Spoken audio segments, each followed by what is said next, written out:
नमस्कार दोस्तों, अपना सिनेमा की प्रस्तुति यादव जी के मधु 28 फरवरी को रिलीज होगी। प्रीमियम में मुख्यमंत्री को आमंत्रित करने के लिए प्रोड्यूसर शिवानी सैनी और डायरेक्टर आदिल खान ने सीएम विष्णुदेव शाह के साथ सौजन्य मुलाकात की। उन्होंने सीएम से आग्रह किया कि फिल्म के प्रीमियम में आकर उन्हें गौरवान्वित करे। इधर जाने माने राइटर अशोक मिश्रा ने प्रीमियर में आने की सहमति दे दी है। प्रोड्यूसर शिवानी ने बताया कि हमने अशोक सर से बात की है, उनका आना तय है। सीएम ने भी प्रीमियम में शामिल होने का आश्वासन दिया है। मुख्यमंत्री शाह की टीम ने कहा है कि छत्तीसगढ़ी सिनेमा को नई ऊंचाई तक ले जाने की बधाई।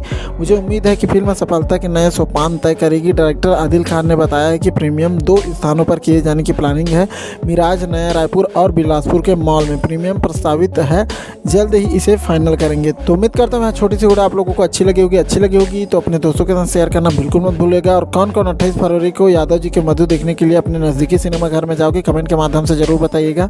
मिलता है ऐसे कुछ नए वीडियो के साथ, तब तक के लिए अपना ख्याल रखिए। जय हिंद, जय भारत, जय छत्तीसगढ़।